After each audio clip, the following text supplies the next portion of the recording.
Hello and what up though? My name is Ryan and I have the pleasure of interviewing some of the main guys for Salida Promotions Detroit Brawl, who's fighting tomorrow night, January 22nd at the Ford Community and Performing Arts Center in Dearborn, Michigan.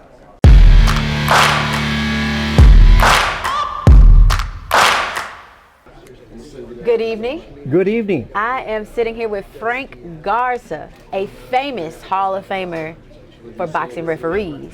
Frank recently was inducted in the National Boxing Hall of Fame. He is locally inducted in the Lincoln Park Sports Hall of Fame.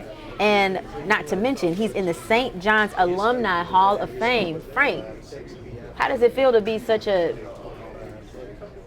Hall of Famer with so many accolades? It just feels like being a normal person. Really? Yes, that's you try to do the best that you can, and when you're acknowledged by your peers, it's really a good feeling. But it's just the same thing every day. Put your shoes and socks on and go to work. How long would you say you've been doing the same thing every day regarding boxing hall? Regarding boxing, I believe I started in 1983, right around that time. So in order to do the same thing every day since 1983, you'd say you had to have some type of love or passion for this thing, right? You have a love and a passion, but you know, I always say that once you become a boxing official, you stop being a boxing fan because you have to look at things differently. Okay. You know, we're here to do a job to make sure that everything, the rules and regulations are followed, that no one gets hurt in the ring. We protect the integrity of the sport. Which is as opposed to a fan who comes out to have a good time. Yes, like myself. Got it. Okay, wow, very interesting and very serious. I can see why you are a Hall of Famer since you take your job so seriously at protecting these men and women. Who come to box. So, speaking of your protection, you have refereed over 120 championship bouts, is that correct? Yes. Is there one that really sticks out in your mind, like that you remember like yesterday? Is there a special one for you? You know, and I'm going to say this with all honesty. Okay. When it comes to officiating bouts, every bout to me is as equally important as any other bout that I did or any other bout that I'm going to do. Okay. And the reason that I say that is because when these boxers step into the ring, to them, that is the most important bout of their entire career. When they step into that ring for that particular bout. And for me to think or act any differently that is not the most important bout would be a disrespect to those boxers who worked so hard to get to where they are today. So maybe when I'm all done, I'll sit back and say, you know, I remember this bout, but as long as I'm working, I have to think in my mind that every bout is the most important bout that I'm stepping into the ring. Ooh, spoken like a true Hall of Famer. I like that. And just full of integrity. So, you have been doing this since the 80s. Yes. Does it feel like yesterday? Does it feel like you've been doing it this long? In my mind, but not in my body. Got it. All right, I like that. But you know what? I'll tell you something about doing this over the years are the boxers that you see coming and going, you know. And you know, speaking about, we're here in Michigan and we're here in Detroit, and Detroit receives, and rightfully so, a lot of credit for all the boxers that have come out of the city of Detroit. But we sometimes lose sight of all the boxers that came out of Michigan. Right, okay. You know, I mean, you go to the other side of the state, the west side of the state, and you have Floyd Mayweather Jr., you have Floyd Mayweather Sr., you have Roger Mayweather, you have Buster Douglas Jr., Troy Rowland, Stanley Keachel, going all the way back to the 20s. Up north, we had Chris Bird, Joe Bird, Murray Sutherland, and south of us we had Bronco McCart, who's a world champ. Okay. So it's not only Detroit. And when I speak about boxing in this area, I like to include the whole state because we've had some really great boxers from all around. Got it. So do you anticipate a resurgence, or has boxing in Michigan ever gone anywhere to you? I think we've always had boxing in Detroit, always, and regardless, we've always had one or two outstanding boxers, all the time, and I think that we always will. It's just something of the character where we come from, and it doesn't matter whether you're white, black, or Hispanic, whatever. It's just we have a culture and a personality that transcends over everybody in this area. And I think that's what keeps boxing alive, and will keep boxing alive. Now, we've had abundances of good boxers, and then we haven't. And I right now I see on the horizon we've got several good guys coming up, so it's going to be really exciting to see boxing in the next couple of years. All right, well, I'm excited to see it too as I've delved into the community, and yeah, I look forward to seeing all the talent that will resurface in this state, in the city. And Frank, I thank you so much for your time, and I look forward to seeing you doing your thing tomorrow. And I want to welcome you, if no one has yet, I want to welcome you to Michigan. I know that you've come up, I think, from Missouri or someplace like that. Yeah, from St. Louis, Missouri. And look forward. I hope that you enjoy your life here, and that you make do of all the good opportunities here, because one thing about Michigan will offer you opportunities. So good luck, and welcome to our state. Thank you so much, and we will be in touch. Okay. I got to get that insight from you, so thank you. Okay.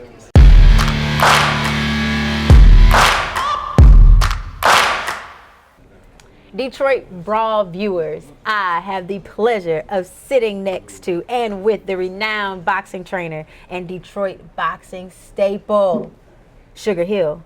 Sugar Hill, how are you feeling tonight? I'm doing great. How you doing? I'm doing well. Thank you for asking. I'm happy to be back home. Hey, so please tell me, you look a little bit tanned, I must say myself, even though I don't know how you usually look. Where have you been? Well, first of all, I'm always brown. Got me a nice complexion, so I don't, I'm always hopping around everywhere. So I don't know. I've been in Vegas and in Florida. Sometimes I go to England. It just depends. I don't know. Got it. So your flight in from Detroit most recently, where were you coming from? I just came from Florida. And what were you doing down in Florida? Were you training someone down in Florida? I was training a young fighter by the name of Gordy Russ, which is my younger cousin. Okay. So I was down there training him to prepare him for his fight tomorrow, which is January 22nd, in Dearborn at the Performing Arts Theater Center. That's right. On Salida Promotions. So this will be his third fight. This will be our first fight working together. And I'm excited about it because I started him off in boxing. Okay. Some years ago. So when he first started, his dad, it was my cousin, went to the gym, brought him to the gym, and I trained him. And we had been training for a while, and I ended up having to go out of town for some work. And just been going out of town for all those years. And now to be able to have him with me and to train him again like we did in the beginning, it means a lot to me.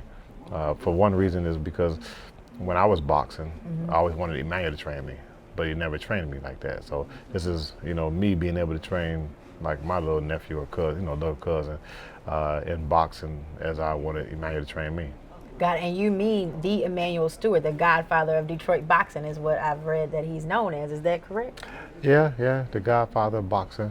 Oh, the godfather of boxing. Yeah, Got Detroit's it. like a little bit, he's way Right, we're bigger going than to that. big him up then, big him up. Got it. So now you've taken family under your wing for his third professional bout. So that means he's had two without you. Has it been like a homecoming, or can you explain like how you feel about his career moving forward as opposed to, just getting him new in the career, but not like right off the bat having trained him for his first bout? It's a little bit different just because when you work with somebody who's been working with somebody else, it's certain things that I do that's different from what they do. So it's just taking time to adapt to each other and to understand, I guess, what I'm trying to teach him, and I have to figure out what he knows and how much he can comprehend at the same time. So it's a little bit of time that it's taken for us, but everything right now is clicking real good, and I'm enjoying what I'm seeing right now. So okay, beautiful. Just excited about seeing him fight and perform this Saturday here back home. Beautiful. So question then. Gordy, he's from Detroit. You're from Detroit. Will you all be training in Detroit, or is everything going to move down to Florida? The training is going to just be wherever I have to be at. Okay. It's a little bit sad for me at times because I'm not in Detroit training, which I've grown up doing. I lived my whole life in Detroit, and I started my boxing career as a trainer in Detroit as well. But I'm not too mad about it because this is the same thing that Emmanuel had to go through. So I know I'm not on the wrong track. If I'm doing what he did, what he had to go through, I must be in the right place. So do you feel like you are filling his shoes, Emmanuel's shoes, or have you kind of taken this training thing in your career into your own path, into your own, like if you made it into your thing? I never thought that I'm filling Emmanuel's shoes, like, ever. Okay. It's just, he's just Emmanuel. You know, it's my uncle. It's like a father to me. Right. And yeah, I mean, obviously, growing up looking up to him, and I was always like my father figure, then of course I want to be like him. Like, I want to do things that he's done, following his footsteps. And just for me, I mean, I have my own shoes. So I'm very comfortable with myself, and not trying to worry about filling his shoes. I'm just doing what he taught me. So so far everything's been working out great. Yeah, speaking of working out great, so you also trained Tyson Fury, is that correct? That is absolutely correct. All right, so like, what is that like? How's your experience been since his defeat over Deontay Wilder? Like, has it been stardom? Has it been excitement? Like, are you ready and pumped up? How has that been? Actually, after the second defeat, or the second defeat I had with Tyson Fury over Deontay Wilder, it's just been like, bring on somebody else. We want to just know who's next, and hurry for something else to happen, because you know, me and Tyson, we want to keep him busy. Okay. It's things that he's learning that he wants to use, and you can't use them if you're just sitting around. Tyson is a fighter that stays in shape. He doesn't just train for a fight when he's got a fight coming up. He's always training. He's staying busy like an old throwback fighter. And that's why a lot of times, if you look back in the history of boxing, those guys were fighting championship fights. They were fighting 3 weeks later again. Sugar Ray Robinson, 3 weeks later, they signed, 1 week later after the fight, they signed for another fight 2 weeks later. And they've been fought 3 weeks apart for another world championship fight. And that's back when they were doing 15 rounds. So a lot of the fighters nowadays, they just, they have a big fight and then they go on vacation and they get out of shape. So a real fighter should stay in shape all the time, no matter what. It's part of your job or whatever, but in boxing, really, it's a lifestyle. You shouldn't get out of shape. And he's a heavyweight, so he can get as big as he wants to get. And he's been up to 400 pounds before. But he won't let that happen again, because he knows how important it is for him to be the best and to stay in shape. So in a way, you're kind of dropping jewels for the new school boxers. I did just sneak and do that, didn't I? Yeah. I tried to put it out there without putting nobody out there, but put it out there so they could understand what I was saying. So boxing is a lifestyle. You're always in shape. Is there anything else that you have noticed a difference besides like consistency in working out, but the difference between new school and old school boxing? Is there something you missed that you wish was still around in the game? Or is it just, it is what it is? I mean, I just like knockouts, so that's why I'm always talking about knockouts. So when you see me, it's knockout time. Okay. Yeah. Sugar Welcome Hill, to big time boxing. AKA knockout time. Big time boxing is knockouts, knockout time. Sugar Hill. All right. Something like that. That's the old school way. I mean, for me, and this is, I guess I'm dropping them again, huh? It's like, Drop 'em. why wait for a decision when you can get a knockout? If you get a knockout, you definitely know you won the fight without having to wait to see if the judges are going to award you that decision, if they may feel some kind of way about you and not want to give you the decision, because it's all up to those 3 people to put whatever they have to put on that paper, you know, that makes a big decision in your life. Right. And if you have an opportunity to go out there and take care of yourself, why not do it that way? Yeah, talk about self-sustainability. Well, I'm going to take that and apply it to my own life. So I thank you very much, Coach. I look forward to seeing you tomorrow. And yeah, it was awesome talking to you. Thank you. It was awesome talking to you as well. I enjoyed it, dropping those jewels out there. Hell yeah. And we're going to keep dropping them.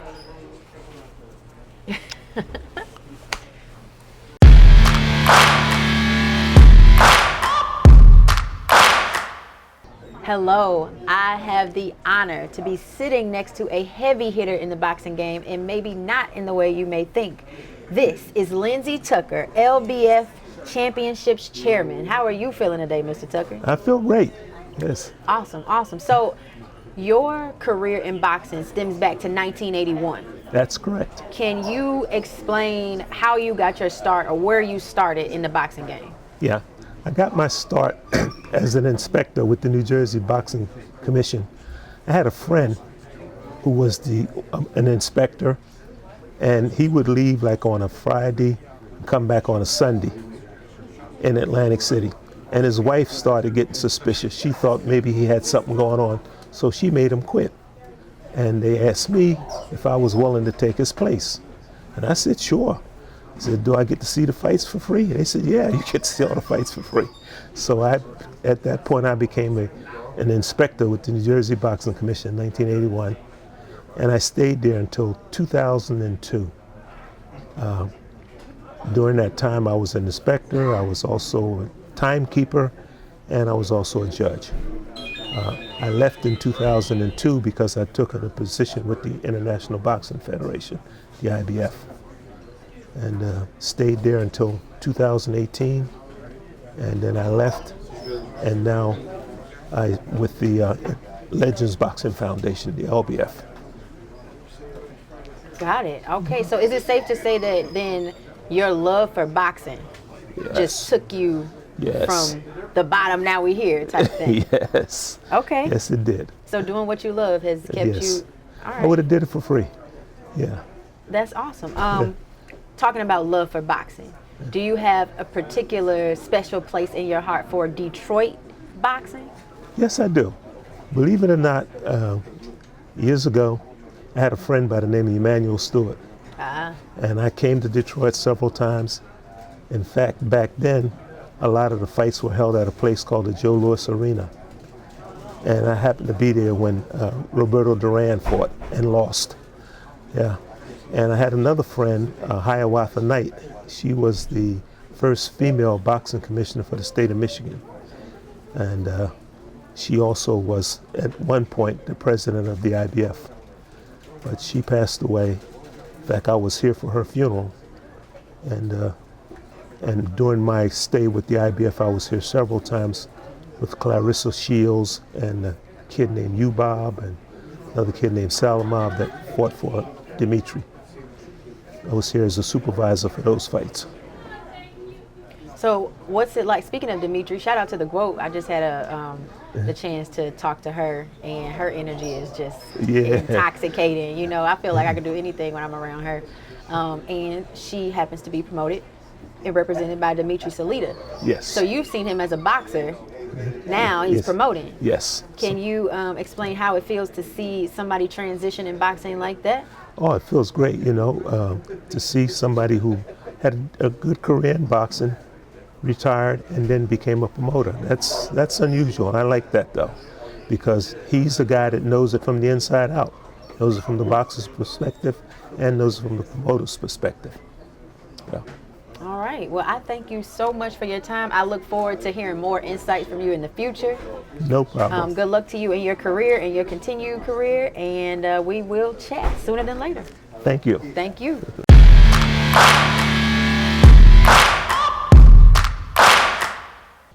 What up, though? I have the absolute pleasure to be sitting here with Leonardo Tyner, aka Pain Server.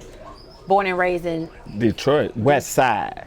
Born and raised on the west side of Detroit. Brightmo Coat. All right, I can dig that. Way to represent. So, Leonardo, you have been fighting for quite some time, or you were fighting. You're currently retired, right? Right. All right, but you started in the game kind of late at 29 years old. Yes. But how long did your career last? It lasted until it ain't over yet. I'm 46, and I don't feel it's over yet, but it's over. In a way, just stay tuned, really. Right, because you're still out here serving the pain. Yeah. All right, I'm helping these new young guys out here now. The guys who fight tomorrow, I didn't help these guys out, so I'm still ready. So the guys that you've been helping out, most of them are from Detroit? Yes. Got it. So when I say Detroit boxing, what kind of thoughts does that prompt for you? Legendary. You know what I'm saying, from back in the Kronk days, and now we got new guys here now.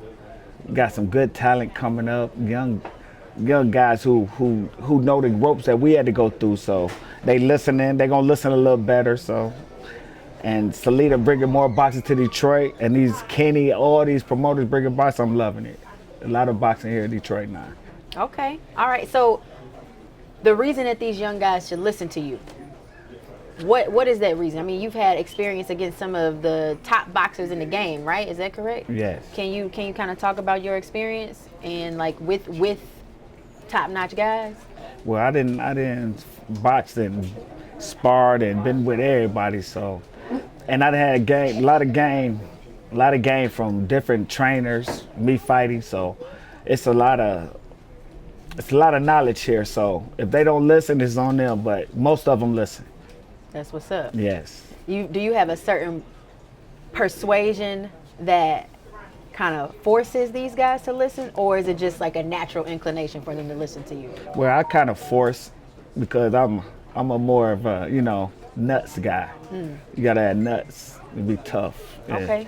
Be smart, but you gotta be at least be tough. If you ain't tough, I ain't gonna rock too long with you. So you gotta have the nuts and the bolts.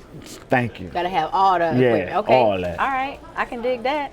Is there anything else you would like to add about Salida Promotions, about tomorrow night's event? How are you, feeling or thinking about those things?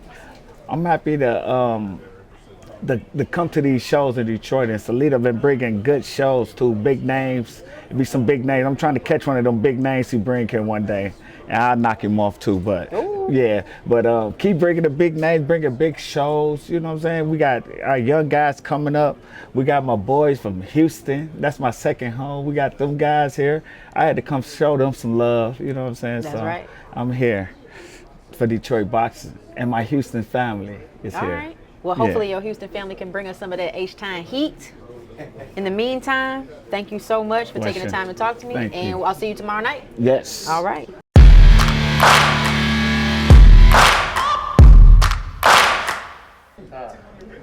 Hello and what up though? We are here with the main man. Tomorrow's main event is scheduled for 10 rounds in the middleweight division, and we have Hugo the Boss Centeno Jr. in town from Oxnard, California. Hugo, how you feeling? I'm feeling great. Thank you so much for having me. You're welcome. Having you in Detroit, you mean, right? Yeah, and accepting me with open arms and making me feel like I'm at home. All right, good. Yeah. So our warm welcome has de-thawed the winter weather for you in Detroit. Is that right? Absolutely. Being welcomed with open arms has definitely thawed me out, especially for with this cold weather. At least cold for me, because for me, I'm freezing. You're freezing because you are from Oxnard, California. Is that correct? And because I'm losing weight. But but losing weight always it's never fun. Cutting out all the fat, and always feeling cold. Got it. So you talk about it's never fun. So you have 28 wins. You're looking to solidify your 29th win tomorrow. That's right. You say it's never fun. So that means actually you have more fights. Yeah, I have close to 35 fights. Right. So every time it's just gruesome. Yeah, I mean it's really never something fun because we put our body through a lot. There's already a lot of working out, and this is the only sport where you have to make weight. You got football players, basketball players, and all these other sports that they don't have to make weight. They get to bulk up or go eat before a game. And for us, we have to break our body down as we build it up. Got it. So do you ever get nervous before the weigh-ins at this point with all your fights that you have under your belt? I think after doing it for close to 24 years, I more so get anxious. Okay. And so much hard work has gone into this fight, and I just want to get in there and just handle my job. Got it. Yeah. So, it's not so much that I get nervous anymore because it's like another day at the office. Okay. Yeah. Got it. So the fact that your opponent has 7 KOs under his belt, he has 12 wins. Does that mean anything to you, or like you said, is it just another day at the office? It's never been against Hugo Centeno, so I think I'm. Not that I'm overlooking this guy or acting like I'm cocky or anything like that. I'm just confident in what I bring to the table. Got it. Yeah, because you are ranked number 9 by WBC, in the world.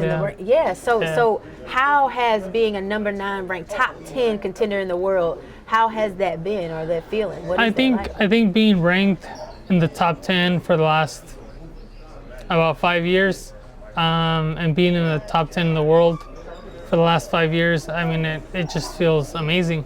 It feels like all the hard work that I put in as a kid, all the times that I sacrificed not eating during Christmas or Thanksgiving or all my Halloween candy, finally paid off for All me. right. Yeah. Congratulations on that. Thank you. I So, appreciate it. is there anything else that we can look for? I mean, it's only January, right? Right. So 2022, what does Hugo Sentinel bring to the game of boxing this year? Absolutely trying to fight and win a world title. So this year feels like the year that's possible for me.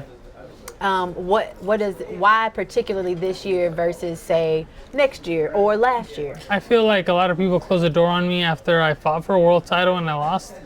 And I feel like now working with Develop Promotions, shout out to Develop Promotions, they give me a second opportunity. You know, so many people close the door on me, and being able to have this next chance where I can catapult my career to another level, I feel like is a blessing in disguise that a lot of people don't see. Okay. Yeah. Shout out to blessings from above. Yeah. And I wish you great luck tomorrow Thank you so much. in the main Event, I'll be the main attraction. event. So hopefully everyone comes out and checks it out. That's right. Please Yeah, come please. check out my man Hugo Sentinel Jr. Actually, this isn't live, so we're just gonna tell the room. Yeah. Make sure you're there tomorrow. Promise And, a great performance. It'll be amazing. I bring a great ensemble. Just come check it out. It'll be great entertainment. All right. Well, we're looking forward to it, and good luck to you. Thanks so much. Thank you.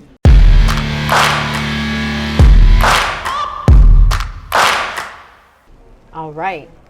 Hello. I have the pleasure of sitting next to Marlon Savage Harrington, who looks to take on his 6th professional win tomorrow night.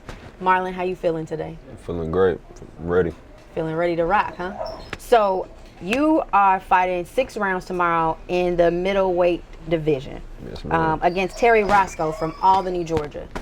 Do you have anything to say or anything in particular about your opponent that you're looking to stop or take advantage of? How are you feeling about entering tomorrow's bout? I mean, I look at him the same as the last five guys. He don't get the same treatment, so nothing really special. I'm going there to hurt him. I'm not looking to go 6, so Got yeah, it. it's pretty much what it is. Got it. So are you looking for, I mean, you've got 4 KOs under your belt. Are you looking for a 5th, or are you just trying to get the W Of however course, I'm you looking can? for the 5th. Okay. All right. Silly question to ask, huh? So you are here representing Detroit. Your last bout was last October in Detroit. Are you feeling nostalgic and you ready to do the same thing again, or how are you feeling about fighting in the same venue months later? I'm feeling good. You know, this will be my 3rd fight at the venue, so I mean, I'm just getting comfortable, you know, under them lights. So I mean, I'm feeling good, ready, sharp. Had a good training camp, you know. Really was an extended training camp because we were set to fight December 11th, but they got messed up due to COVID, the new variant coming out. So I'm just ready, man. You know, it's my last fight at 160 pounds. So I'll be going on at 154, you know. So I'm looking to wipe that clean out. Got it. All right. So you're going to move down in weight. So question, just from observing you, it seems like you are, at least stature-wise, big for your weight. Would that be accurate to like you like a bigger guy for your weight? Is that going to have any impact on your weight moving down and cleaning up, or? No, I can make 54. I make 60 easy, so I mean, I lose the weight and fall right off. Okay. Yeah. All right. So I thank you for talking to me today. Is there anybody in particular that you feel like you need to represent or you're representing for when you fight or enter tomorrow's bout? I'm representing myself, my whole team, my whole family, you know. And I'm doing this for my cousin. He just passed the real hunt. He was murdered, you know, about a month ago. So for sure doing it for him. But same people. All right. Well, RIP Cuzzo, and thank you so much for your Appreciate it. time. All right.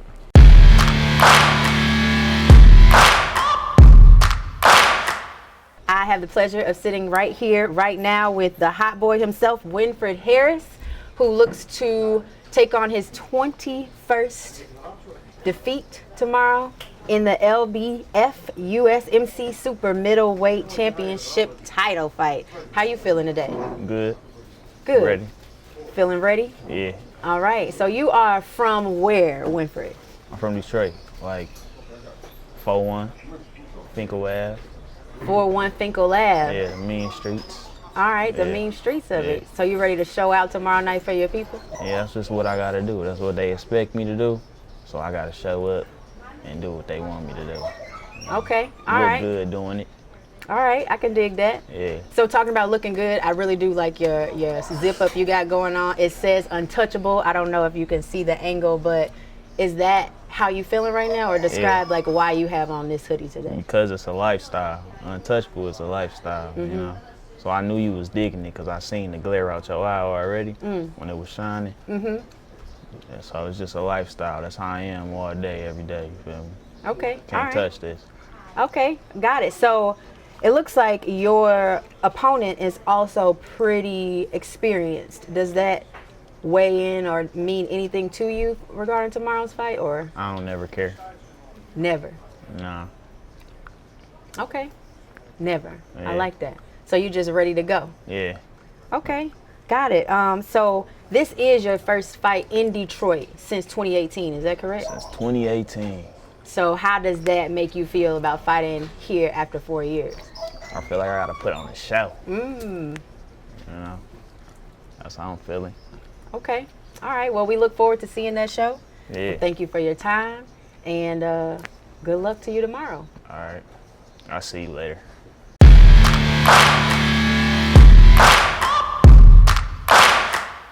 Hello and what up, though? I am excited to be sitting here with Gordy G Baby Russ II as he looks to take on his third professional win tomorrow night right here in Dearborn. Gordy, how you feeling about tomorrow? I'm looking for the knockout. I feel good. You ready I'm to ready. roll? I'm just ready to roll. Like, it ain't no ifs, ands, or but about it. Don't even ask me no questions. I'm ready to get straight to it. Okay, is there something in particular that has you feeling so ready, or is this just how you always are? In particular because I've been, like, I had to sit out the rest of the year. And now this is like my statement fight, like coming back, jumping back into the ring. 2022, I want to come in with a bang type thing. I can dig it, especially in the first month of the Yeah, year. the first That's month, like, I gotta come in rocking, okay. on fire. All right, on fire. I can dig that. So, your opponent, he has 10 professional fights under his belt. Does that mean anything That don't to matter. you? That don't mean nothing to me. Okay. I'm ready to rock. All right. So, you've been training, I've read, in Florida recently. Is that correct? Florida, Vegas, all over the country for real. And honestly. is that like a recent development for you? Because I know I see you training in Detroit. So moving around so much, is that a newly developed thing? It's a new thing. It's kind of hard to adjust. I'm a person that lose stuff. I forget stuff on planes, and I forgot this, I forgot that. But I'm slowly developing into it, and more focused into it and stuff. It's the best move for me. Okay, got it. So overall then, you'd say your experience in moving around for training that is better for your career or better for your confidence and everything, or? Yes, because with me moving around like this, you gotta think I'm going to the other states, going against top guys, top contenders. So with that going on, it makes my level go up, you know what I'm saying? So it makes me a better fighter. I get to see stuff that other people, their skill like and what they can do, what they bring to the table and stuff like that. So with that being said, it makes me elevate my game. You know what I'm saying? It makes me grind harder, makes me work harder to achieve my goals. Got it. All right, I talk about elevation. So is there anything that you have particularly been working on and trying to elevate, or is it just the whole game altogether? Whole game altogether. Whole game. Everything plays an aspect in boxing. It ain't just one thing I gotta go fix, like, I gotta go tighten up on my defense, or I gotta go tighten up on my jab and all that stuff. No, all this stuff get thrown in the pot like gumbo, mix it up, it gotta come out right. Okay, all right. So although you've been moving around, You are from Detroit. Like, tell me about where you're from in Detroit. Detroit, Michigan, 7 Mile and Steel. That's where I grew up at, over there by Wyoming and stuff. Growing up, I had a good childhood. Went to the gym and stuff. I was always a hard worker. I was an athletic kid, just out the womb type thing. Like, I just wanted to do stuff. Okay. I was bad. It was, my times where I had my little times when I bumped my head, but I still made it through. That's right. From the west side to the whole countrywide. Yeah. I can dig that. So, is there anybody or any entity in particular that you're representing for tomorrow for your fight? I'm representing Emmanuel, Coach Ali. Them my 2 highest people right now. Like, cause they passed away and they play a part in my life. So I'm representing both of them guys very, very strongly. And then Hill, I want to put on a great show for him, my family. I want to put on a great show for Tony. I want to put on a great show for everybody that's, that always, supported me and was behind me from when I was little, when I first had this dream. That's what's up. I really have no doubt that you are going to put on a great show. I've seen how you work, and it's like killer mode. So Yeah. Good luck to you tomorrow. Uh-huh. And it was good talking to you. Good talking to you too right now. Yeah.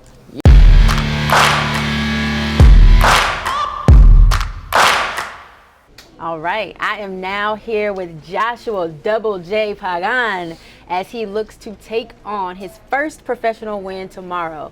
Joshua Pagan is the USA Boxing 2021 National Champion. Congratulations, Joshua. Thank you. How are you feeling about that? You still like basking in its glory of the champion? Yeah, it feels great. I worked so hard for it, but now we just continue to let the wheels keep going, and time to come out and fight now.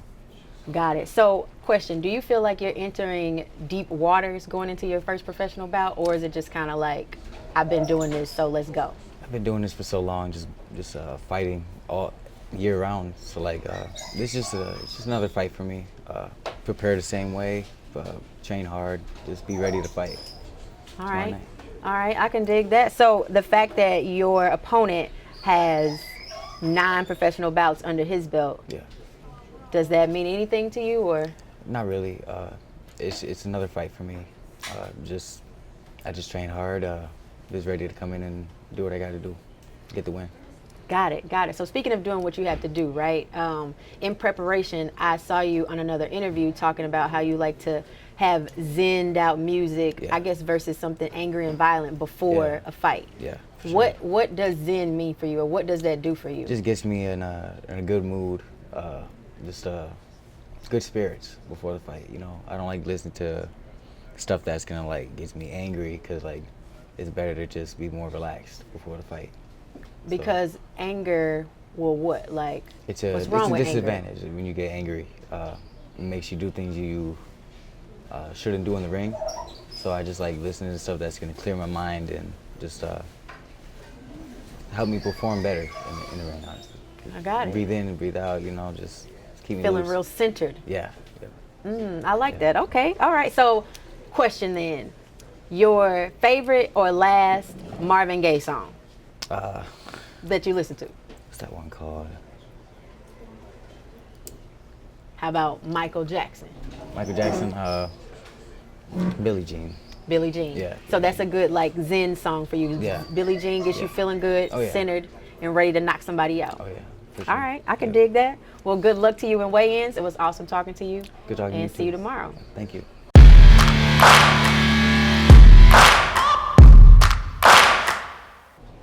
What up, though? I am here with Joe Suge Hicks Jr. And tomorrow night, he looks to make his first professional win as he debuts in a 6-round bout in the middleweight division. Joe, how you feeling today? Good, ready? Ready to rock? Yeah. Ready for tomorrow? Yeah, ready. Is that all you've been focused on for the past few days, or is there anything else that you've been like thinking about outside of the fight? No, I've been completely locked in. I've been ready, just ready to go. Locked in, laser Yeah. focused. How long have you been in Detroit? Did you, because you're from Grand Rapids, Yeah. right? So how long have you been down in the city? I just came here yesterday. Yesterday. Yeah. So you've been training in Grand Rapids? Yeah. No, I've been training actually in Colorado. Oh, really? Triple threat. Okay, how's that been? It's been great. It's been amazing. It was a great camp. So I'm ready to rock. Get Ready this to out go? the way. Yeah. Okay, all right. So tomorrow, your opponent has 8 professional bouts under his belt. How does that factor into your game plan at all? I mean, I watched a couple of his fights. He ain't fight me, so I ain't really too much worried about him. Okay, all right. I can dig that. Is there anything in particular you've been doing to prepare for your first professional fight? I've been working on keeping my hands up a little bit more. It's not the amateurs, it's smaller gloves. So I've been working on keeping my hands up a little more and just stand, boxing and not trying to look for knockouts. Okay, got it. So you're gonna get the win by any means. Yeah, by any means. All right, I can dig that. The change from Colorado to Detroit. Tell me about that. Weather-wise, like. Is Colorado. Yeah, the weather is Colorado. It's not as cold. Here it's freezing when I got back. So does that affect like how you've been feeling physically at all, or is it just like whatever? Oh no, it's like whatever. It's thicker. The air thicker. It's harder to breathe there because of the altitude. So here it's like it's a lot easier to breathe and work out. Got it. So in a sense, then could you say that your training was more intense in Colorado than it would have been maybe in Michigan? Yeah, it was way more intense than it would have been here. All right. So you're feeling extra ready to go, huh? Yeah, I'm ready. Yeah. All right. Do you have any like nervousness or maybe not, maybe even extreme confidence before your weigh-in that happens in just a few minutes? So I'm always nervous before a fight. I mean, I feel like if you ain't nervous, you ain't ready because, I mean, it's a fight game. If you ain't nervous, you ain't ready, you walk into something. So I'm always nervous before a fight. All right. I like that. If you ain't nervous, you ain't ready. All right. Well, Joe Suge Hicks Jr., I wish you luck in weigh-ins and tomorrow night. And we'll look forward to seeing you get your first professional win under the belt. Thank you. I appreciate it. Yeah, no problem. Nice to meet you.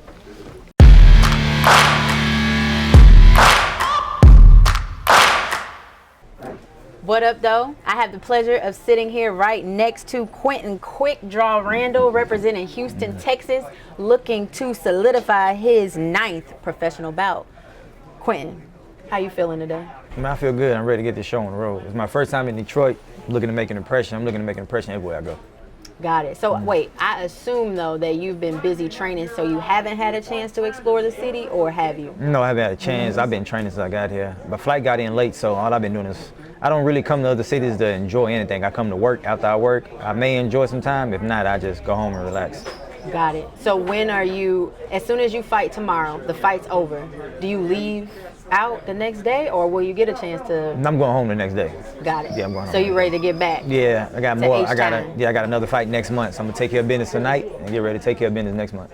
Okay, I can dig that. You're undefeated in the welterweight division. Do you plan on like feeling your way through that welterweight division, or is there any plans of changing weight soon? Or? No, I don't plan on feeling my way through nothing. I plan on running through it. So I'm just, this just is one step till I get to where I'm trying to go.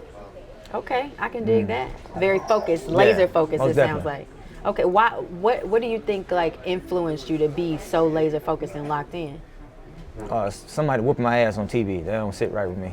Me getting put on the meme, embarrassing me. Nah, I'm self-motivated. So everything I do is for me. So I don't need nobody to tell me to do nothing. I'm just competitive. Got it. So the thought of you whooping my ass, and that don't sit right with me. So that makes me train. Okay. So you learn from experience then? No, I don't learn from experience. No, I ain't never learned from getting my ass whooped. I learned from watching other people get their ass whooped. Okay. Yeah. So, all right. Preventative action. Yeah. All right. I like that. I can dig that. Your opponent tomorrow. Yeah. He is also undefeated. Yes. He won't be my first undefeated fight. He's gonna be my 3rd or 4th. So that's my goal. If you're undefeated like me and you're willing to take the fight, I'll fight you. It gets me closer to where I'm trying to get to, and I don't run from no challenge. So it is what it is. I wish him all the luck in the world, but I know what I came here to do.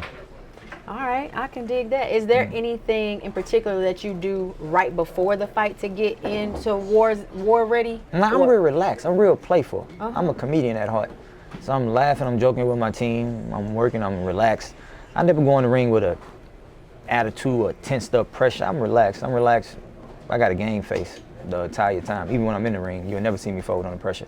So with that being said, I just relax. I just have a good time. I'm doing something that I love. I'm blessed to be doing it. So with that being said, I'm gonna go do what God gave me the gift to do. Oh, all right. Gratitude. I love that. So your name is Quickdraw. Yeah. Where'd that come from? Explain that. I got that name after my second amateur fight. My coach was like, "What you think about the name Quickdraw?" I was like, "Hell no." Then I thought about it for a second. I was like, Quentin Quickdraw. I said, "Yeah, that'll work. That'll work." I ain't never heard nobody with that, so that'll work. Is there anything quick about your draw? Or what? Like? You gotta wait till tomorrow. You'll see. Okay. All right. Well, we will be in anticipation. Quentin, thank you so much for talking to me, and good luck tomorrow.